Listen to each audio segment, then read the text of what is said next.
हम कसम खाते हैं कि हम पूरी ईमानदारी और वफादारी से देश और कानून की रक्षा करेंगे।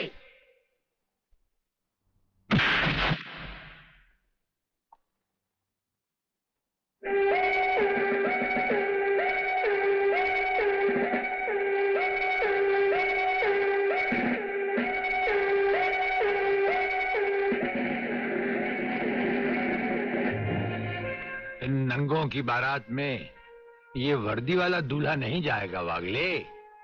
इसके भी कपड़े उतार डालो।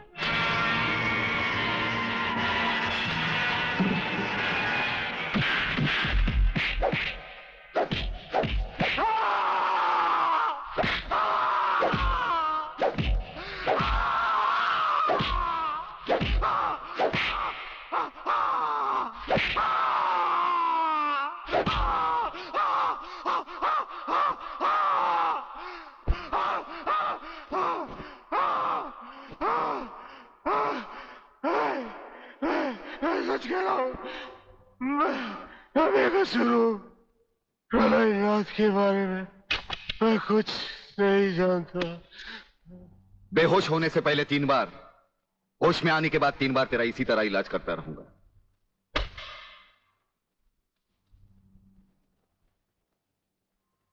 साथियों, तुम लोगों को शायद यह मालूम नहीं कि यह प्राइवेट और इमरजेंसी मीटिंग मैंने क्यों बुलवाई। इसलिए कि सूर्यदेव सिंह जेल से छूट चुका है और अब वो खतरा बनकर हम सबके सर पर मंडरा रहा है। मगर 1 साल से पहले वो छूट कैसे गया? उसका जेल जाना एक नाटक था कादर। उसने जेलर और हमारे 4 खूंखार कातिलों को गिरफ्तार करके किसी ऐसी जगह छुपा दिया है कि जिसके बारे में पुलिस डिपार्टमेंट को तो क्या, मुझे भी मालूम नहीं। जीवनलाल, मेरे 4-5 आदमियों को गिरफ्तार करके अगर वो मुझ तक पहुंचने का ख्वाब देख रहा है तो उसका ये ख्वाब मैं कभी भी पूरा नहीं होने दूंगा। अब सूर्यदेव सिंह नाम का बिल फाड़ना ही पड़ेगा। अगर मगर कुछ नहीं चलेगा जीवनलाल। अब 15 अगस्त को ज्यादा दिन नहीं है। जानते हो, सूर्यदेव सिंह हमारे लिए बहुत बड़ा चैलेंज है और बड़े से बड़े चैलेंज के साथ टकराने का प्रलयनाथ को शौक है। तुम तुम्हारी मिनिस्ट्री संभालो, सूर्यदेव सिंह को आज से मैं संभालूंगा।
ड्राइवर, गाड़ी को फौरन किसी गटर के ढक्कन पर खड़ा करो। इसमें बम लगाया जा चुका है। Yes sir. बहादुर, काला बटन खींचो।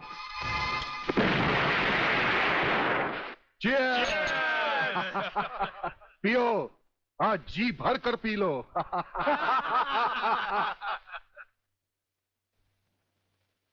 स्वामी जी, ये सुखद समाचार टीवी पर भी तो सुन ले। हाँ, ऑन करो। आज सदन के दोनों पक्षों ने इस हत्याकांड की तीव्र आलोचना की। इस हत्याकांड के षड्यंत्र के बारे में हमारी विशेष संवाददाता मोना अलवी की एक रिपोर्ट। आज दोपहर ब्रिगेडियर सूर्यदेव सिंह अपने विशेष दस्ते के साथ भोजन के लिए रवाना हुए। अचानक उन्हें अपनी कार में सिग्नल सुनाई दिया, जो कार में बॉम्ब रखे जाने का संकेत देता है। सूर्यदेव सिंह ने अपनी गाड़ी एक गटर के ढक्कन पर रुकवाई और अपने विशेष दस्ते के ब्लैक कमांडो से ये काला बटन खींचने को कहा। इससे गाड़ी के नीचे का हिस्सा साइड में खिसक गया और धमाके से पहले ही ब्रिगेडियर सूर्यदेव सिंह अपने आदमियों के साथ ही भूमिगत हो गए। तो इस तरह उन्होंने अपनी समझदारी और बहादुरी से अपनी और अपने आदमियों की जान बचाई। तो आइए आज हम ब्रिगेडियर सूर्यदेव सिंह से आपका साक्षात्कार कराएंगे।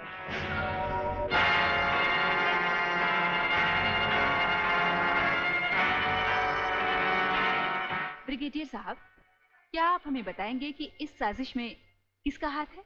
हाँ, हाथ होता तो कभी का काट चुके होते हम। ब्रिगेडियर साहब, आप हमारे दर्शकों को बताएंगे कि इन देशद्रोहियों ने आप पर हमला क्यों किया? जाहिर है कि हमें जीवन दान देने के लिए नहीं, हमारी जबान भी हमारी गोली की तरह दुश्मनों से सीधे बात करती है, टीवी पर नहीं।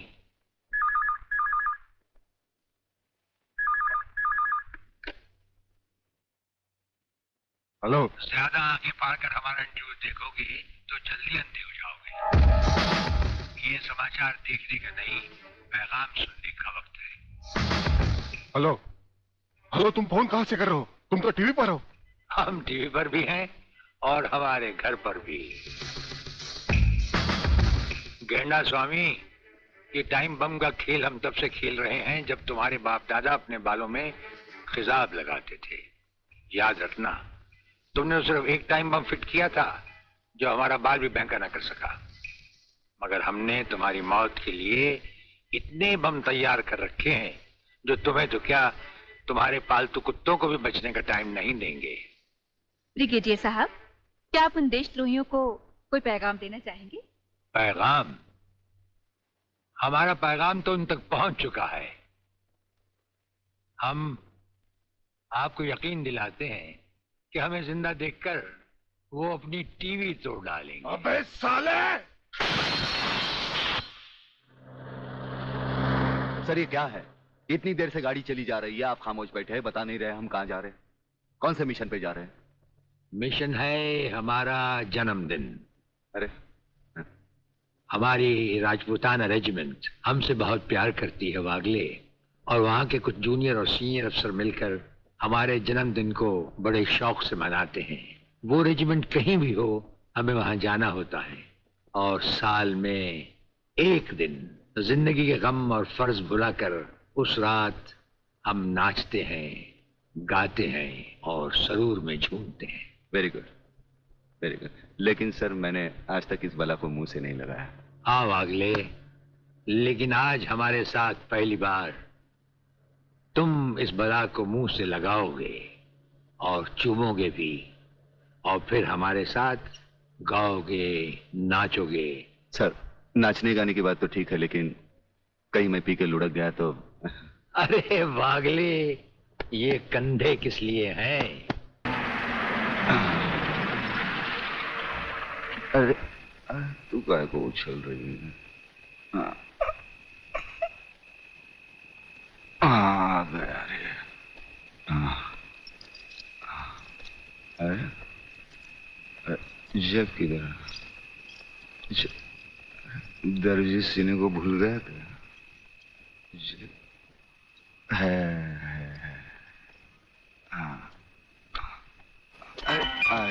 आहिस्ता आहिस्ता आ गए।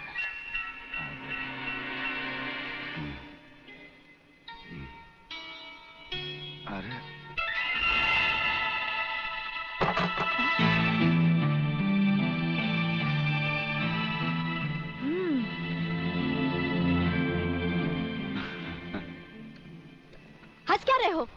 ये कोई घराने का वक्त है? वो क्या बात है कि शांति, मैं तुम्हारी कोई भी बात सुनना नहीं चाहती।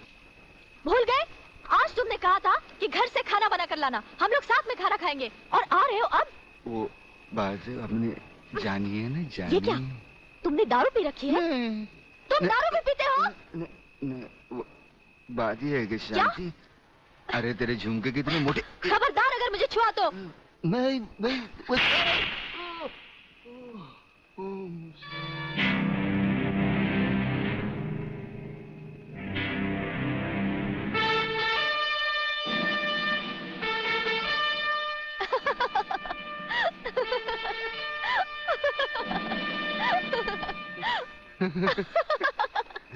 अरे ये तुम्हें क्या हो गया है? ऐसा नीला। अरे नीला ब्लाउज। ये क्या कर रहे हो?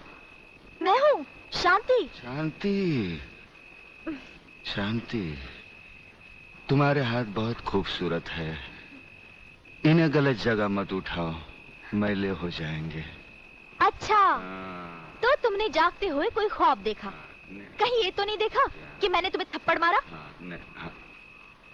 तुम्हें कैसे मालूम? पहले ये बताओ, इतना सज धज कर इतनी रात गए कहाँ से आ रहे हो? मैं कब से खाना लेकर तुम्हारा इंतजार कर रही हूँ। अरे तुम्हारे झुमके छोटे हो। ये क्या? तुमने शराब पी रखी है? शराब पीने वालों से मुझे सख्त नफरत है। खाना नहीं खाया हो तो खा लेना, मैं चलती हूँ। शांति, शांति, तू नहीं जानती। मुझे छोड़ दो।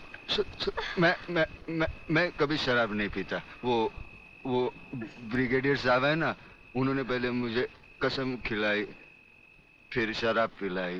मैं कसम खाता हूँ, भगवान की कसम खाता हूँ। मैं तुम्हारे सर की कसम खाता हूँ। दोबारा नहीं, दोबारा। हेलो,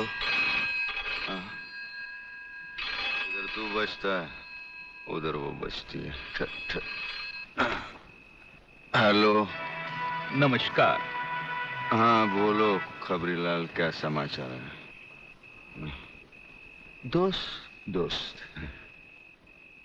आज रात के खास समाचार ये हैं कि प्रोफेसर रंगास्वामी का अपहरण को बंद नहीं किया है, और हमारे विशेष संवाददाता के अनुसार आपके ऊपर किसी भी समय दुश्मनों का जानलेवा हमला होने की संभावना।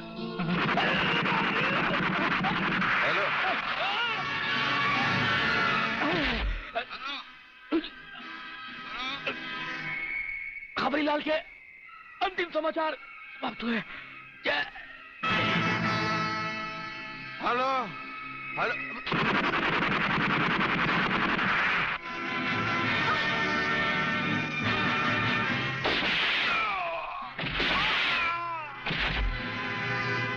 आंडू पांडू समझा क्या? मराठा है भाई।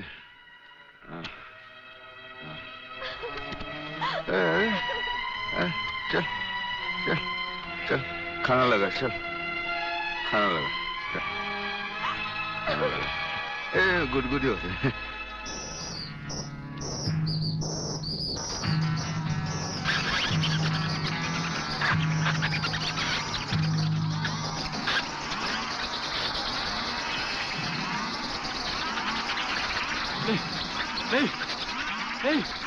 नहीं, ये क्या कर रहे हो?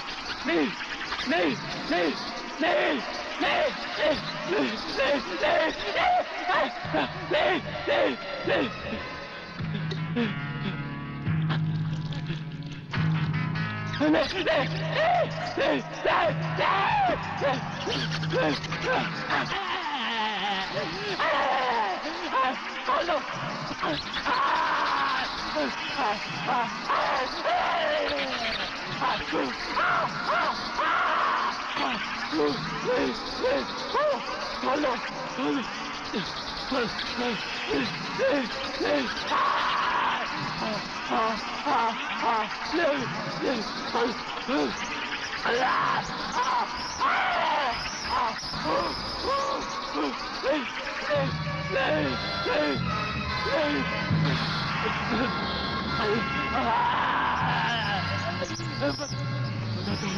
बना लो, खोल दो मुझे, खोल दो, खोल दो, खोल दो, बताता हूँ बताता हूँ बता खोल बता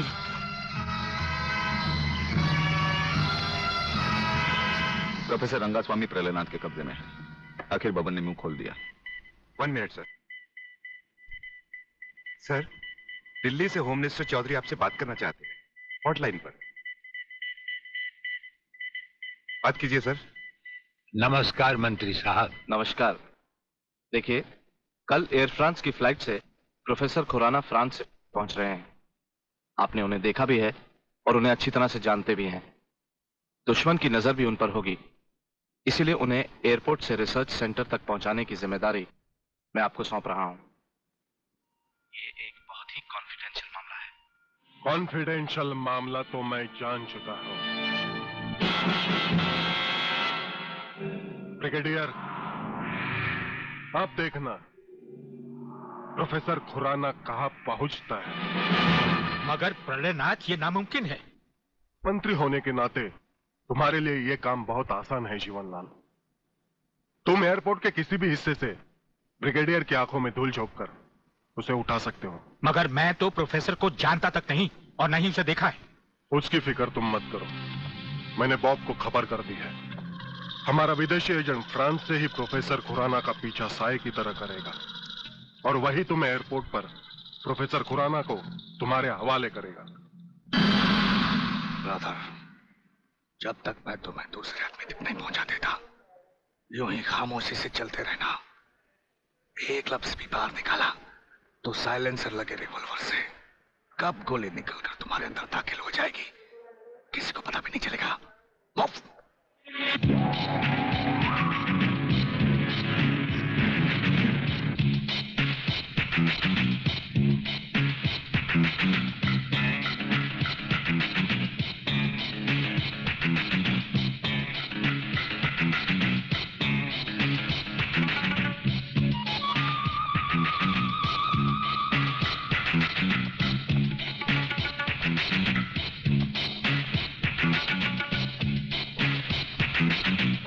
नमस्कार प्रोफेसर खुराना साहब, नमस्कार।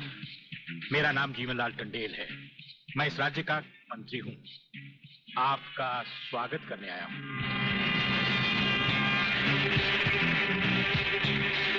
प्रोफेसर, तुम्हारे गले में जो मैंने हाथ डाला है उसमें बम लगा है जिसका रिमोट कंट्रोल मेरी जेब में है।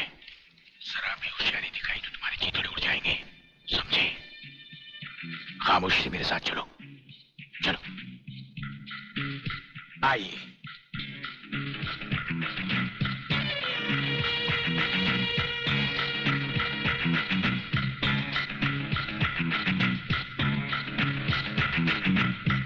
Welcome professor Khurana, welcome to India.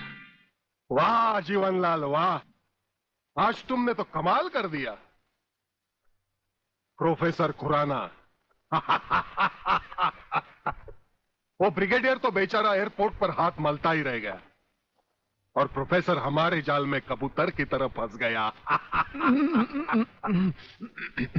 Brigadier शायद ये नहीं जानता कि प्रलयनाथ ऐसा शिकारी है जिसके हाथ से कभी कोई शिकार नहीं बचता।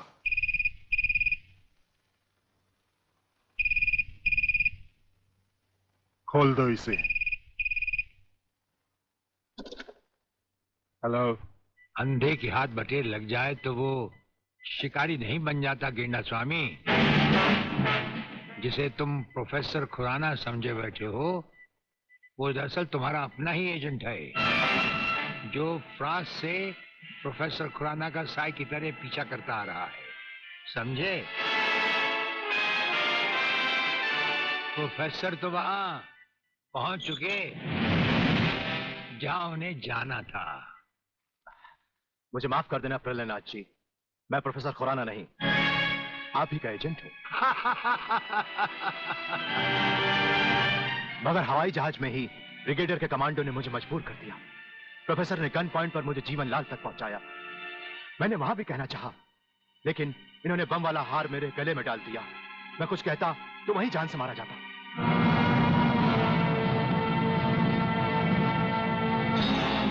तुम वहां पर भी मारे जाते और यहां पर भी मारे जाओगे।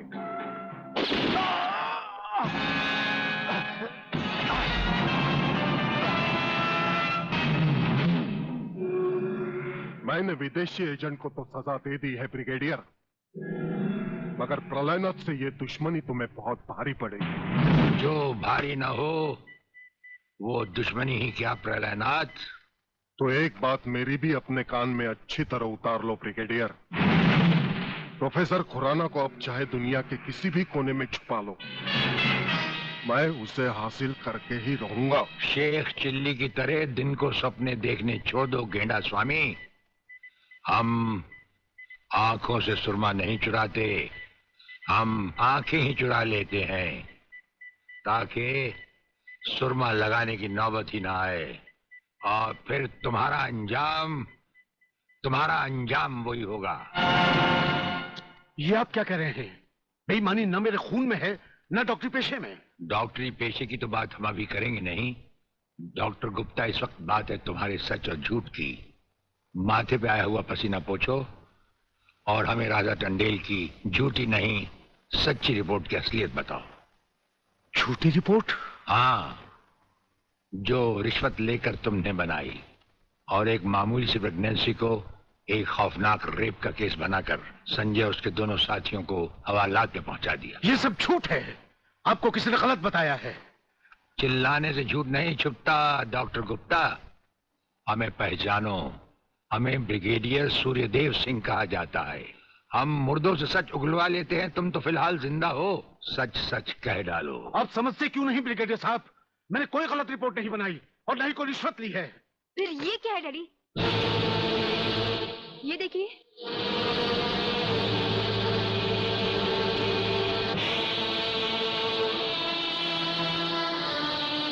ये रुपए आपके कबड़ में थे डैडी।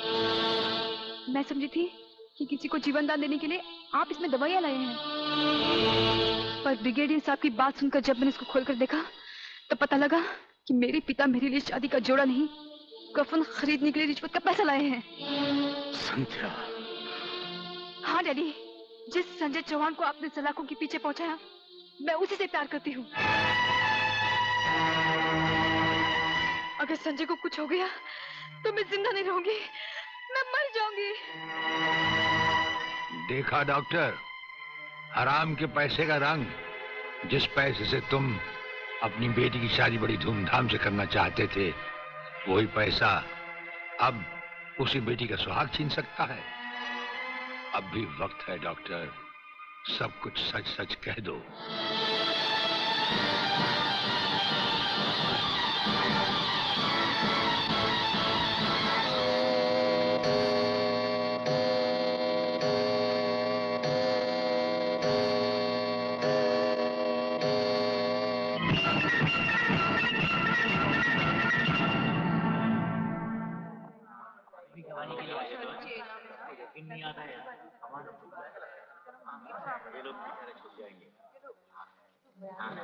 Order order. अब डॉक्टर गुप्ता बयान देंगे जिससे सारी अदालत के सामने जाहिर होगा कि असलियत क्या है। जज साहब, मिस राधा टंडेल के बलात्कार की झूठी रिपोर्ट मैंने ही तैयार की थी। सच्चाई यह है वो पेट से थी और उनका अबॉर्शन मैंने ही किया था। जज साहब, मैंने अपना जमीन बेच दिया था। मैं अदालत के सामने कबूल करता हूं कि मैं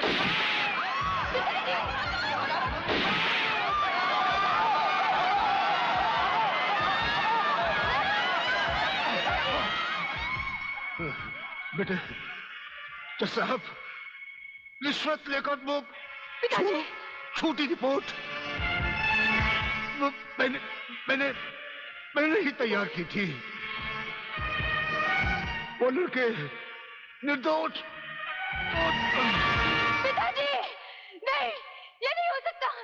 पिताजी, पिताजी, पिताजी, नहीं।